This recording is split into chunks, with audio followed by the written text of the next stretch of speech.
everybody. Welcome to Improv FAQ at Length, a series of conversations about improv topics that have lots of questions surrounding them.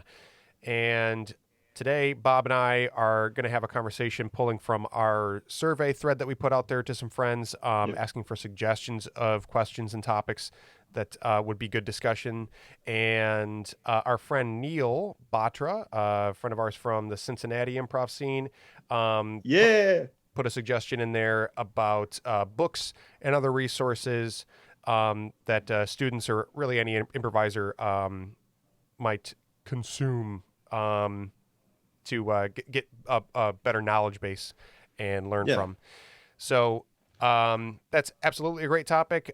Just a disclaimer up front. I have a video on the main Improv FAQ page of my own recommendations, a real thorough breakdown of stuff that I recommend. But we will hear Bob's recommendations, which we haven't heard from. And I'll throw in a couple top recs from my own personal bookshelf. And then we'll also talk about some other recommendations that maybe aren't as obvious as some of the most popular resources that aren't directly aimed at improvisers, but still have influenced and helped myself and Bob as resources. So we've heard plenty from me. Let's start with you, Bob. You know what? Before we give recommendations, I was thinking we should probably do a why. Like, why do we think like reading improv books is important? Because we're quarantined. Just really quick. Yes. Well, yes. To keep your sanity. Yeah. But also, I think, to me, improv is an art.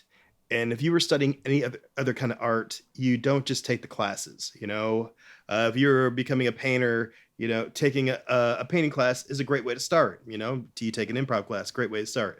And then you have to do the application, go home and paint, do the thing that you learn how to do. So yeah, get some stage time. That's also important. But also you have to go to the museum and watch and study the way other people before you or people who've been doing it longer paint and get influenced. So I think that's a great reason to utilize these resources is to get influenced and, make it your own. Yeah. So that's... And to have context, because improv is a very new art form.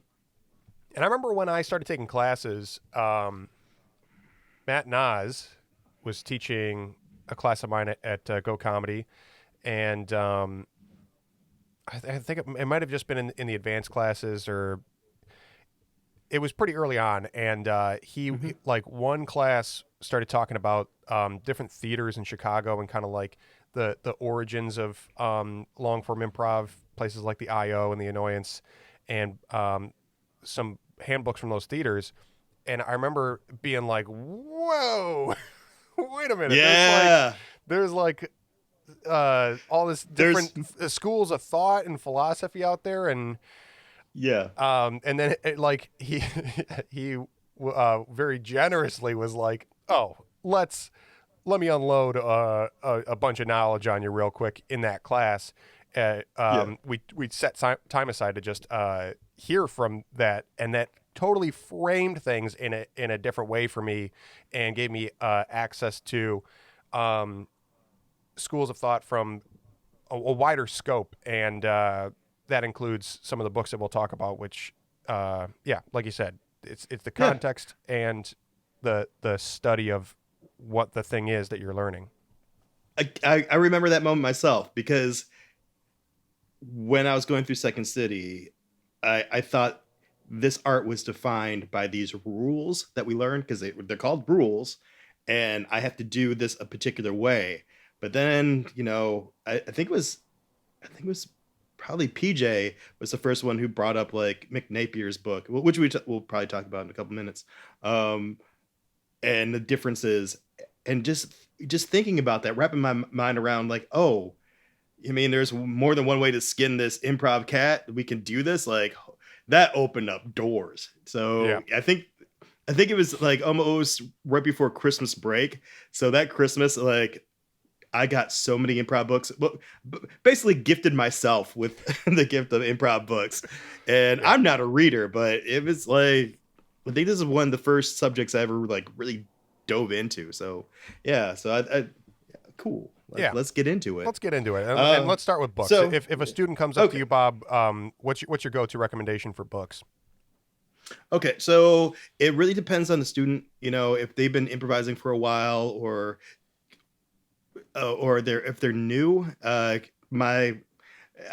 There's a different ranges of books. So if it's someone newer who's just getting into it, I think everybody has read this book. It's like the first go-to book is the Truth and Comedy, which is not necessarily. They do talk about the rules but it's more like a history lesson, and just gives you like more of a background of, you know, how improv started from, you know, just like acting techniques or exercises into becoming more of a performance art, and how Second City got started, and improv the sketch, and then how IO got started. So it's a really cool history. It teaches you not the Herald, but how the Herald was started, and about Del Close.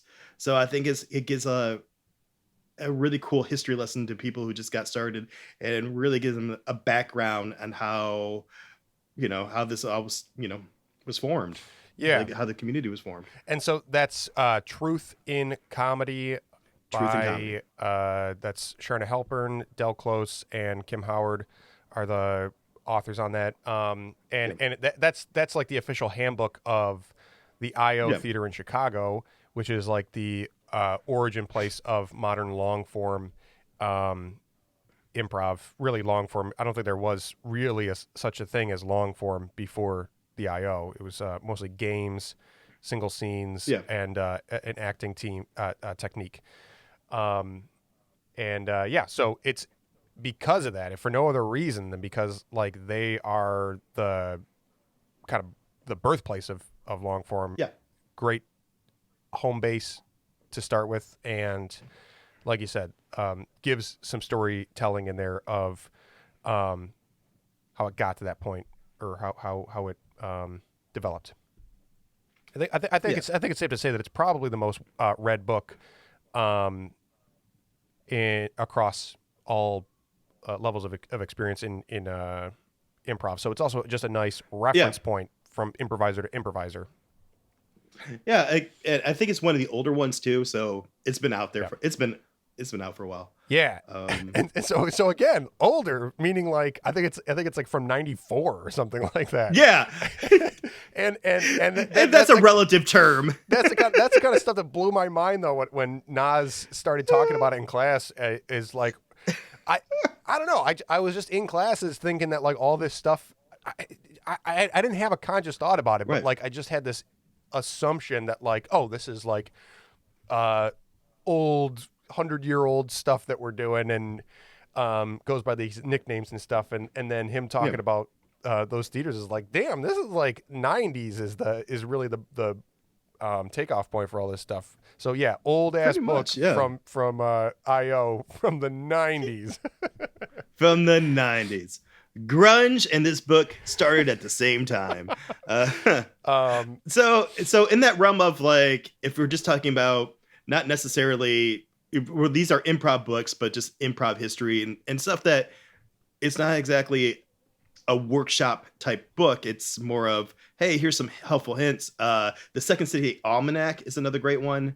It gives you the inside history of Second City. It also has just a bunch of blurbs from Second City alumni. They're like just little bits of philosophy here and there, and some great archive pictures. So that's a really cool read. Yeah, that's my number one recommendation these days for people just starting out is the Second City Almanac. It's got multiple contributors, and the main author on it is Anne Libera. I think that's how you pronounce it, and I apologize if it's not. But yeah, Second City Almanac. The part of the reason that I do love it is because it does have a lot of different contributors, and so you get a really thorough cross section of styles and styles in improv, and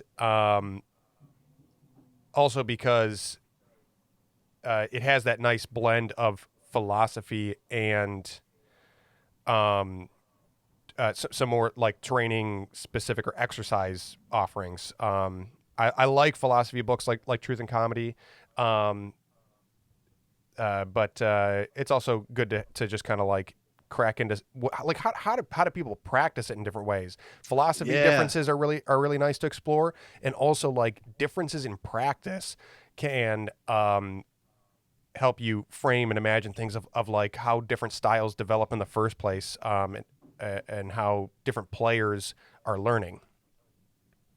Okay. So a third book, if you know, if I recommended those two books to you, you read them, you really enjoyed them, and want to dig a little bit deeper, there's another great book. I don't know the author, but the title is The Guru, Oh and yeah, it's just about Del Close. And one of his students, who is also kind of like his personal assistant, kind of just did a memoir of, his time with Del Close, and just some Del Close's philosophies and some interesting anecdotes that happened along the way. But there's some really great chunks in there. If the stories are really fun, so it's a really easy, fast read. It's kind of a thick book, but it's really fun to read because the guy the guy who wrote it and the subject matter Del Close are very interesting. And I took a lot away from that book, even though and not just history, but just like great chunks like Be the Poet, which is something I really enjoy rather than being the comedian, yeah, because we're storytellers and not don't ruin the scene to tell a joke, that those kind of bits, but it's full of those, so I really recommend that one as well. yeah. And I want to say that the author's name is Jeff Griggs. I'm gonna try to look it up real quick. Um, just because I agree. I think that's a really uh, great read, and yeah, because it's like an examination of Del Close, offers a lot of really great stuff. It is. It's Jeff Griggs, um, Guru. Hmm. Yeah, and then so for a more intermediate or advanced improviser, and specifically for people who are looking to do long form improv, or already doing it and trying to find ways to hone the craft. Um, my This is actually probably my number one recommended book, period, for improvisers, which is Behind the Scenes by Mick Napier, and it's his second book. And his first one is a really great read. It's called Improvise, and Oh, this one. yeah, yeah, yeah, All right, yeah, that's gonna be my recommendation. It's one of my top recommendations for people who've been doing long form for a little bit and kind of feel like maybe they have plateaued, or just want to see what other options there are, or open new doors, if you will. yeah. Really, I Yeah. mean, Mick Napier's a great authority, and a great what's the word I want? He's a great source of challenging improvisers artistically, Yeah. in a no bullshit kind of powerful way. And yeah, so but his first book is Improvise, and his second book is Behind the Scenes. And Yeah. Behind the Scenes, I think, is a game changer.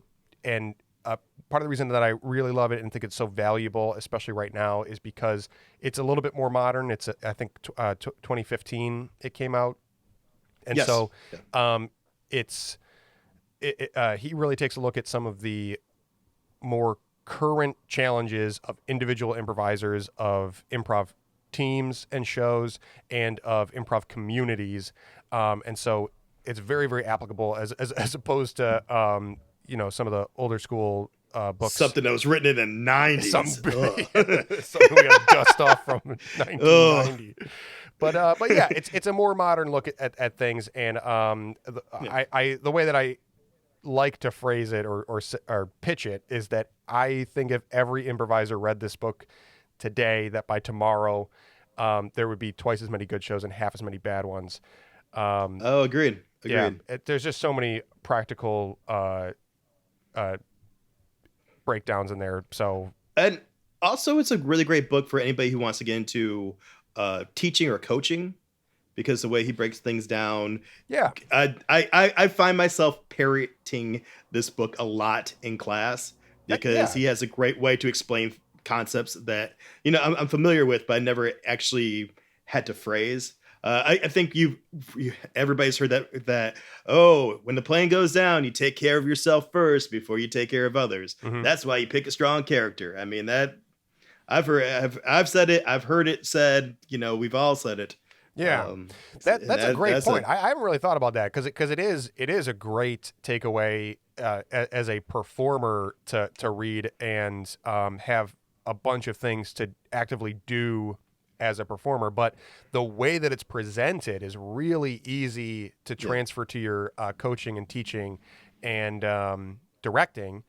And yeah, I think probably that's one of that's like the reason that Mick Napier is as uh, has such a reputation that he does is by being a great director and communicator of these ideas. So that's a great point. That like if you are looking for uh, tips and pointers that you can pull and use in your directing and coaching and teaching, that's also an amazing book for that. yeah, yeah.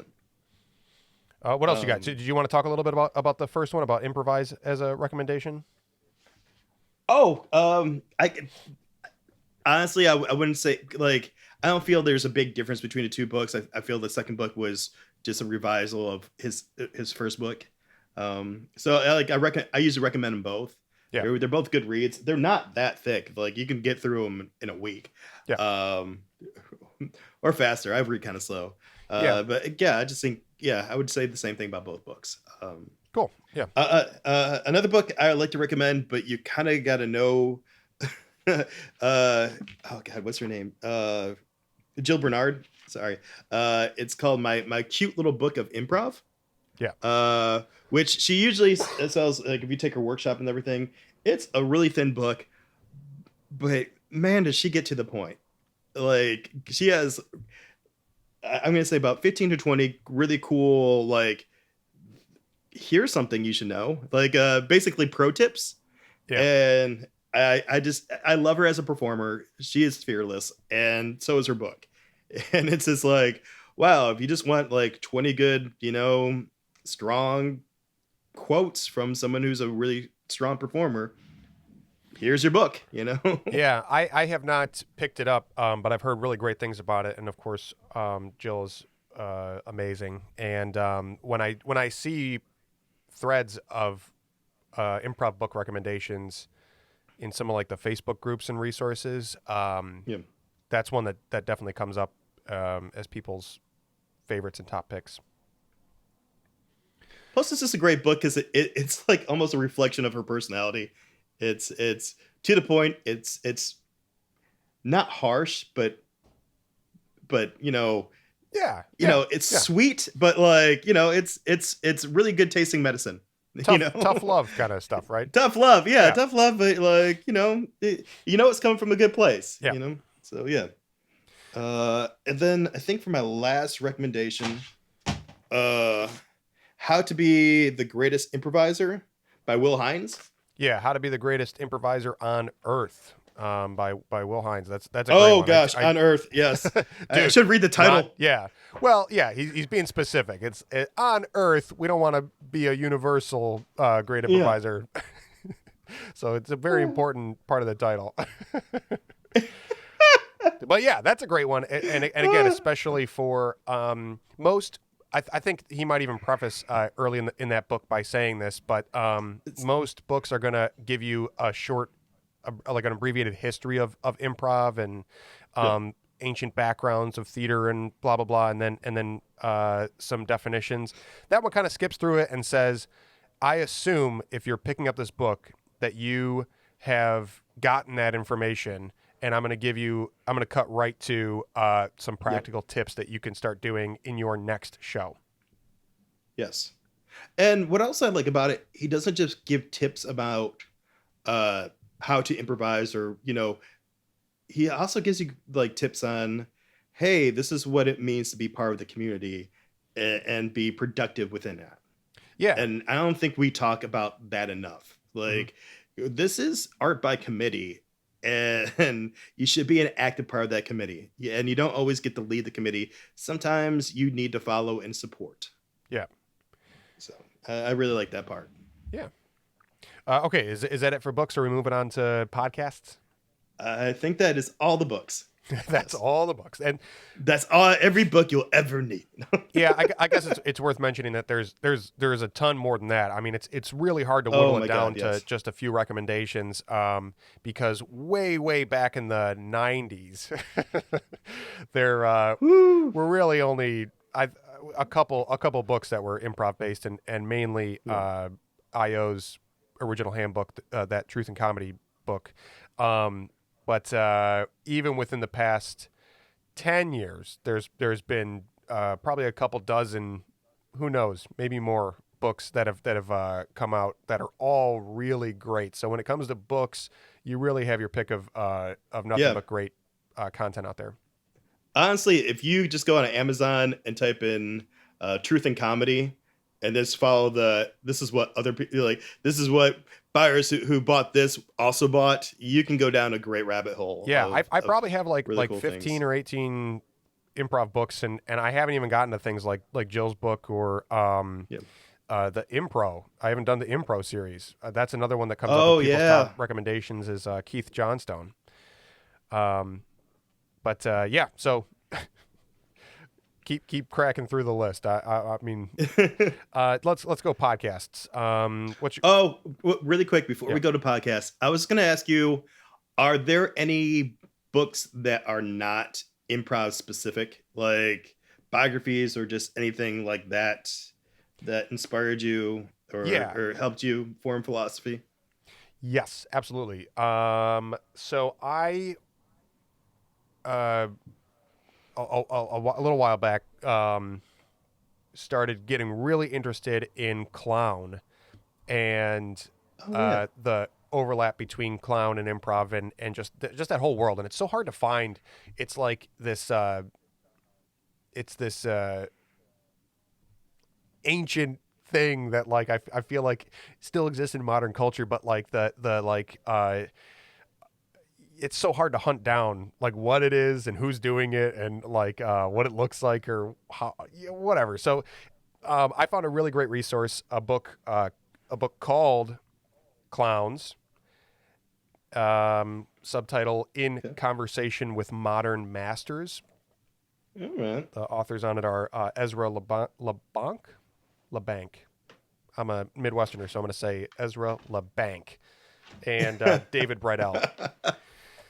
And so much like the Second City Almanac, there's a bunch of different contributors. It's a series of interviews, transcribed interviews with current practicing clowns all over the world and newer, older, a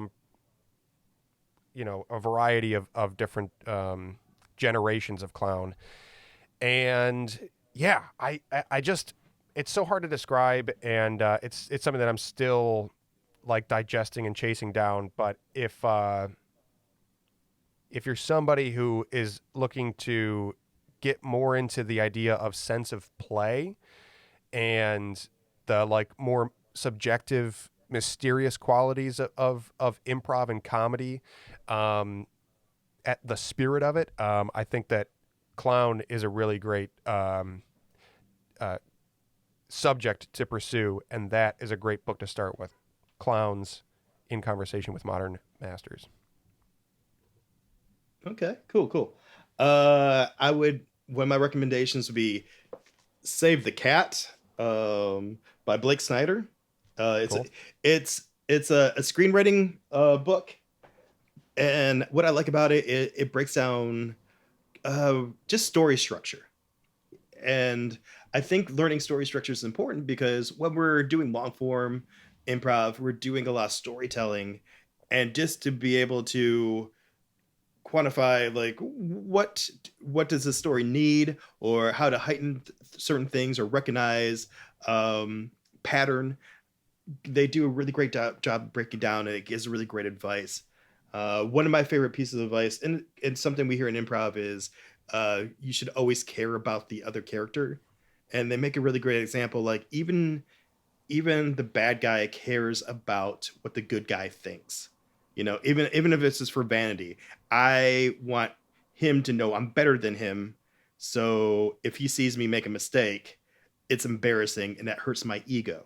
So just because you're using these, you still care, but it's not like a loving care. There's other forms of caring. So it does heighten the stakes, and it does, you know, emphasize the story a little bit when you have those kind of stakes. Like if everybody cares, then the audience will care by proxy. So yeah, I think in general, if people are looking for character tips on character development and story, that even if you're not planning to be a writer or do screenplays, or even if you're not planning to write sketch, like screenwriting books and resources are great resources for character work, scene work, story work, because that's the whole job, is like, how do I make sure that the story is being told through character development? And yeah, I've been able to pick up a lot of nice transferable skills from looking into those kind of resources. Save the Cat, especially if the kind of improv that you're doing is genre or narrative. That's a yes. great way to study the elements of those of like tropes and story motifs. Yeah, good. That's an excellent point, James. Yes. For sure, man. Okay, For sure. we done with books. We done with books. We're moving on to podcasts. Yeah, let's get a podcast. Okay, let's go podcasts. Okay. What's your first recommendation if someone's looking for podcasts? Uh, Actual improv podcast. Yeah, well, let's say there's podcasts that do improv as entertainment, that are Okay. using improv, and then there's podcasts that talk about improv or do interviews with people who are improvisers. So let's separate those two. What about if people are looking for like entertainment? What do you recommend? For entertainment, my go-to is How Did This Get Made? I know it's not like an improv per se show, but it's them watching movies, and then through an improviser's eyes. And what I like about it is they break down stuff that doesn't work, and sometimes offer like suggestions on how it could have been better. And that aspect of the show, it's really interesting to me, because like, oh yeah, what a simple fix, and if I ever find myself on stage with the same issue, like, cool, Jason Mantzoukas just gave me the keys that I'm good to go. And it's just entertaining through the whole thing. It's a really easy, fun listen. Yeah, I've only listened to a couple episodes, but it is like almost like sports commentary, but for Yeah. comedy. Like, and not all the Yeah. movies they're looking at are comedy, but like they're breaking it apart as comedians, and so it feels Yes. like play by play kind of commentary from experts on comedy. Yeah. My recommendation for entertainment improv podcast would be Mission to Zix. Okay. That's a sci-fi serial podcast. It's so funny, and it's unscripted. It's not improvised front to back the way without edits. They do edits, and they improvise and re-improvise, and plan out the story beats and whatnot, but unscripted beyond that. And I think it's a bunch of New York based people, a lot of which are in like the UCB community, and they have a guest every episode. So you get anyone from like Paul F. Tompkins, I think is on an episode, to some of the more internal community heroes of UCB and whatnot. But yeah, it's so funny. It's formatted a lot like Futurama. So if you're a fan of Futurama or something like Star Wars, it's highly recommended. And they do like outtakes at the end, so you can kind of like get a vibe for how the improv is being used. Yeah. Well, I mean, oh yeah, if you're really just looking for entertainment improv, you just type in Paul F. Tompkins and you'll Yeah, yeah, find. yeah, Yeah, I mean, basically that's yeah. he's on he's like the king of improv for audio. Yeah, Like he's the that's center of his the web. Like everything has very much. passes through Paul Paul Tompkins. Spot Nation, like all those great things. Yeah, Yeah, he's so fun to watch, and he's so he can tell it's all like pretty organic. yeah, So that's what I also enjoy about it, because sometimes when you're listening to these things, it can feel like a robotic, and I don't know, just they're not. I think he has a lot of fun with the medium, so I enjoyed listening to him. yeah. I agree. He is really like our the current marathon man of doing everything and being willing to. Yes. He's down to um, participate and help out. I mean, obviously he's been Detroit Improv Festival headliner multiple times. Oh yeah, yeah. He's a very cool guy. And if you ever want to watch those live, if you go to the Detroit Improv Festival YouTube page, we have a few of those posted, and they're, they still work. They're so good. Yeah. Okay, so what about improv shop talk podcast? Shop Talk. Uh, ADD. The ADD show with oh God, his name. Totally, I can see his face. David. Rosowski. Rosowski, thank you. Like I can Yeah. see his face. Like, I hate when I'm so horrible with names. They just slip away. Like Rosowski, yeah. Who I just took a workshop with him like 2 years ago, and I just, man, after that weekend with him, I really just appreciate his mind, and he's so thoughtful, but harsh, and like I just enjoy the way he talks. His philosophy is really interesting. I've learned a lot from him just by listening to his podcast, which is really fun. And he just talks to interesting people. So, yeah, it's one of my favorites. Yeah, yeah, he's great.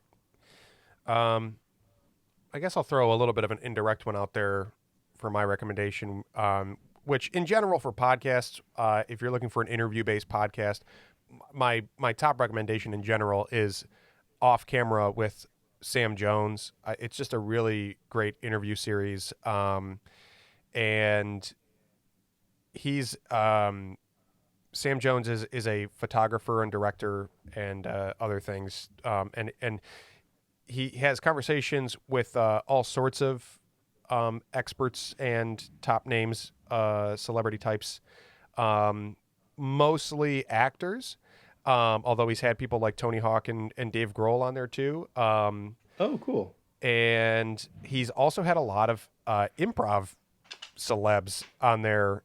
And I think he's genuinely a fan and kind of an improv nerd. Sam Jones doesn't do improv, but like you can tell when he is talking with an improviser, somebody like Keegan Michael Key or Lauren Lapkus, that he's had episodes with, that he's really fascinated and like into improv. And they even compared to improv podcasts that I've listened to that are improviser to improviser.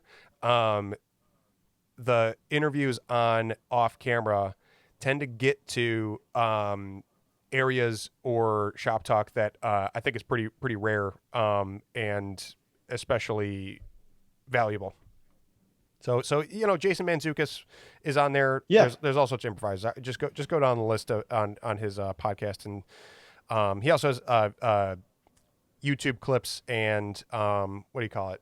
There's a either on Netflix and or DirecTV. The interviews are all also videos. Oh, yeah, yeah. I'm not sure if it was his podcast or not, but I remember listening to a podcast with David Grohl, and actually listening to his interviews are really inspiring, because he talks about like when before he got into Nirvana, you know, how they just got together and would rehearse and how hard it was for them to make their own recordings. And he's doing a lot right now, just like because his passion is music, and honestly, he loves perpetuating that into the world. And he just wants kids to get out there like, hey man, it's easy now. If you have a Mac and a guitar and you want to write a song, like it's so much easier than us trying to do it on a reel to reel or whatever. Yeah. And honestly, like he stands by it because there's so many Foo Fighter concerts where he'll bring up a kid who plays the drums or a guitar, and they get to rock out with the band. And it's so cool. It's so inspiring that he gets back, and I Yeah. just like that aspect about him. Yeah, Dave Grohl's pretty cool. And also, interviews with him are great, and there's a lot of transferable advice in just trying to break into or like have your own personal goals in music is a lot like improv. So I feel like Yeah. that's a good just side note, I guess. Is that it for podcast? Any other mentions we want to make? One more I like to mention. It's the Back Line with Rob and Adam. Oh yeah.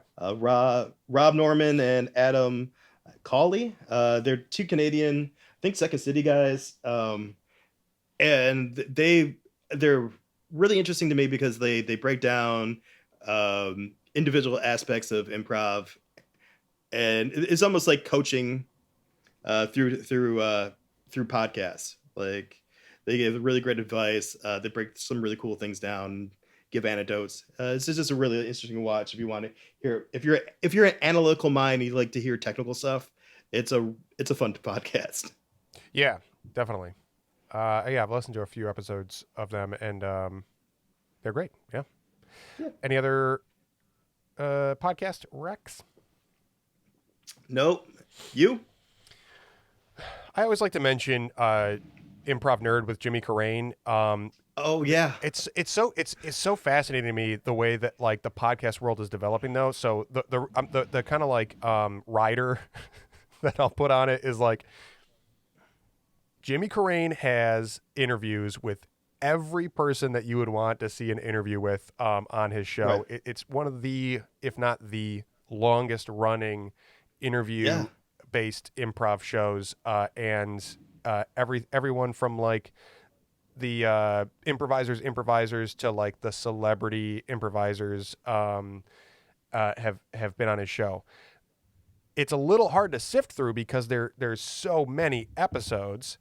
Yes. And if you go far enough back, just the audio quality, it's not the standard is not as where it's at right now in podcast production, because he was kind of like getting in on the ground floor.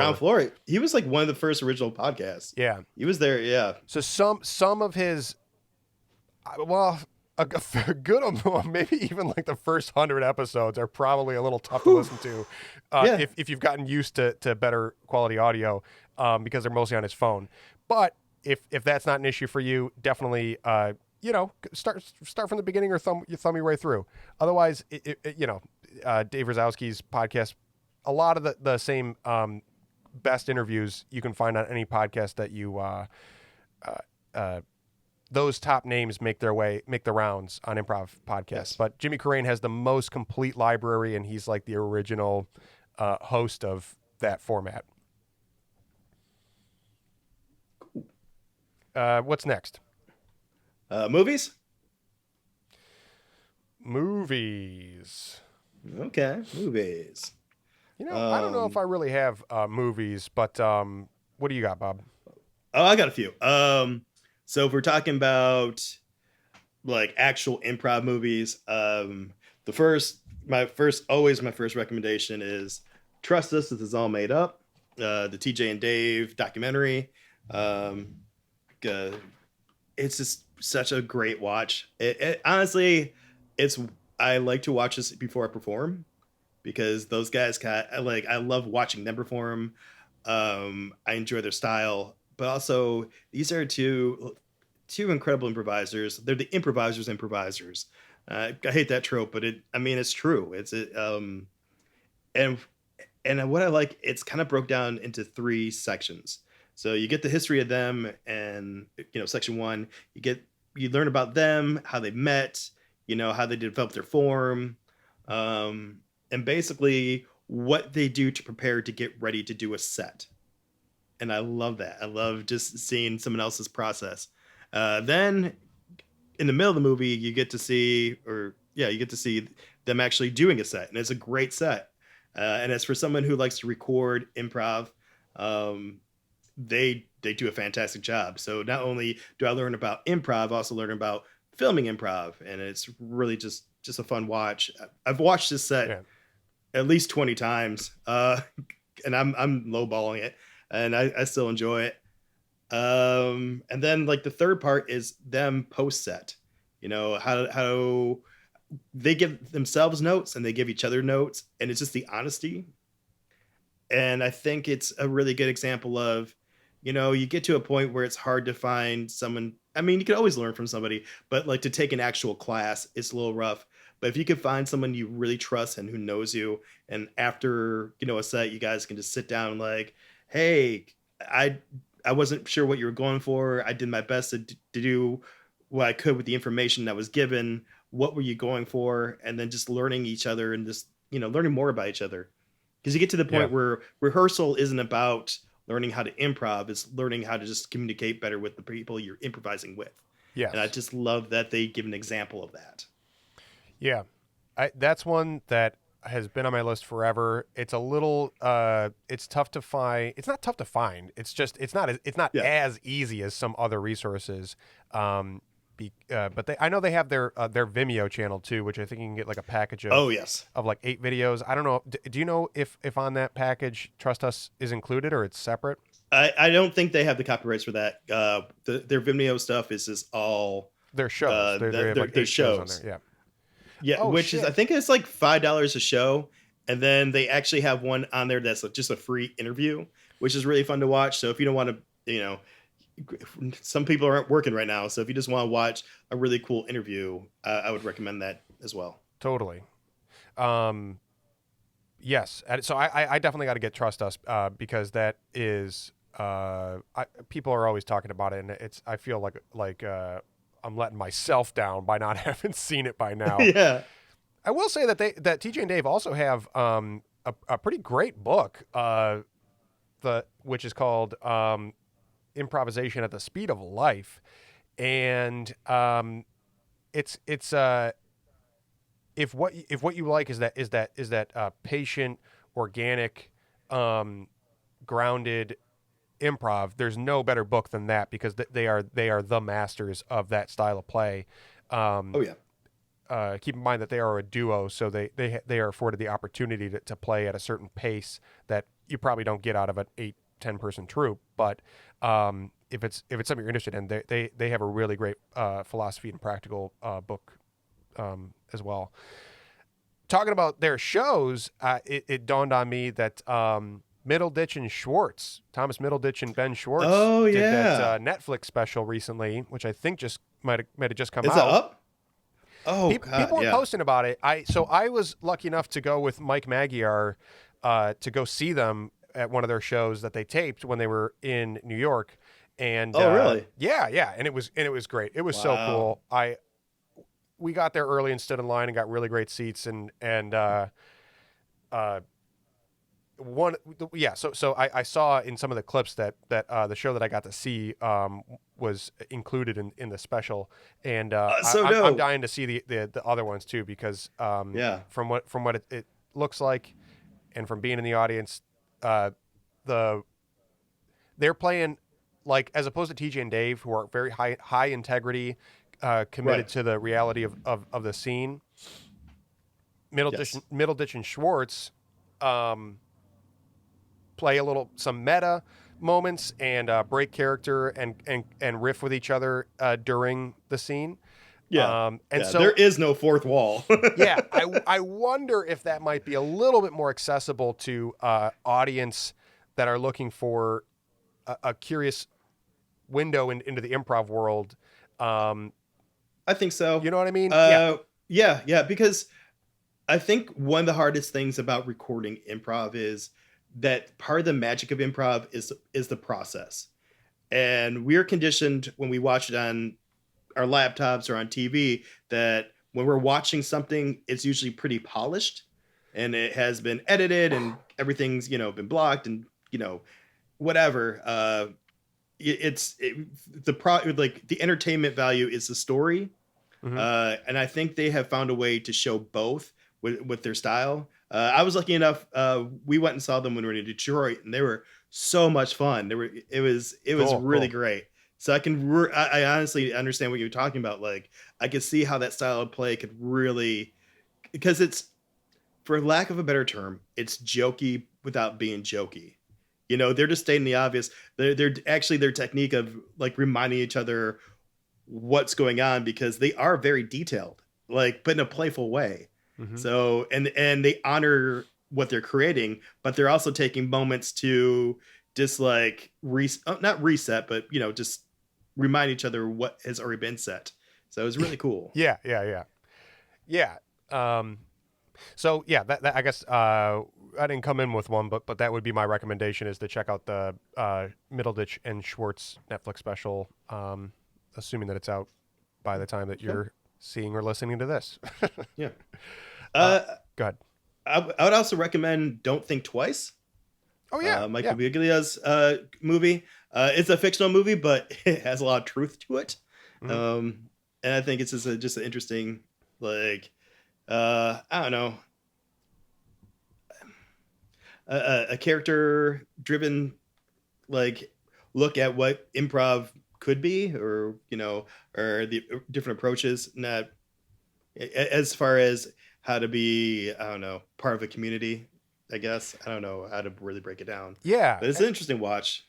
It's entertaining. yeah. There's the archetypes of the different personalities that are in the improv community, and so it's a really nice look at improv as a community. And yeah, the characters are all very. It just raises, I think, a good conversation and reflection on like, what am I doing here? What do I really want out of this or not want out of this? Especially like the difference between like Keegan Michael Key's character and I don't know her name. Gillian Jacobs. But she was Gillian Jacobs. Gillian Jacobs. Yeah, like their character wants, and how I would consider them both successful, but Yeah. in relative terms. So I really enjoyed that. Oh, actually, yeah, I don't want to spoil the ending, but Yeah. just those particular two characters. Totally. Okay, so that's movies, videos. Is that it? Do we got more? Any other resources? Ooh. Hey, how about check out Improv FAQ? Yeah. I mean, honestly, like I don't really know how that. Like, obviously, if you're here, you know about it. But yeah. In case this is your first video Share or it. or a podcast from Improv FAQ at length. There's also the Improv FAQ main series, which is basically mini lectures from me on improv topics or specifically questions that come up all the time in coaching and teaching and generally in improvising that I'm doing my best to answer the way that I would if somebody does approach me about it. Yeah, and honestly, I have recommended and posted your videos because I do enjoy it, and it takes the load off of me, so I can just like, hey, you want to? Here, watch this. in a situation where I'm having a drink at the bar, go watch this video. Yeah. No, I'm kidding. No, so it's like a parent giving the kid like an iPad to play with. It's like, why don't you hold on to this here? No, but all bits aside, I do enjoy the videos. I think you did a really excellent job in making them, and you do answer some really frequently asked questions. It's perfectly named, but also like, here's the thing. I really like the way you teach, and now that you're not in Detroit, you've been gone for 3 years, so I don't think students get your influence, and that's what I like about. I think almost every theater does this, where every level you get a different instructor. And like we were talking about before, there's several ways to skin this improv cat. cool. Like you can have my answer, but here's also what my friend James, like here's virtual James. I like that. I Yeah. really enjoy that. Well, thank you, Bob.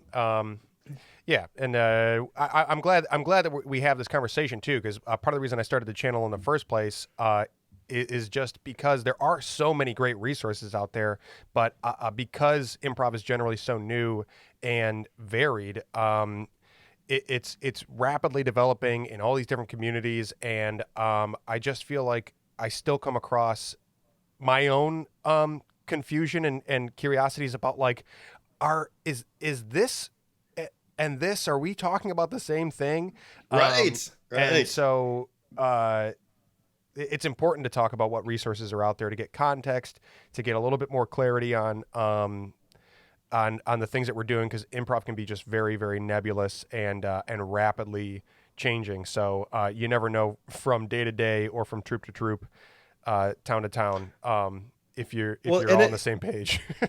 well, yeah, but that's also like the fun feeling you get when you go to like a festival, because what's great about being an improviser, we all learn the secret language.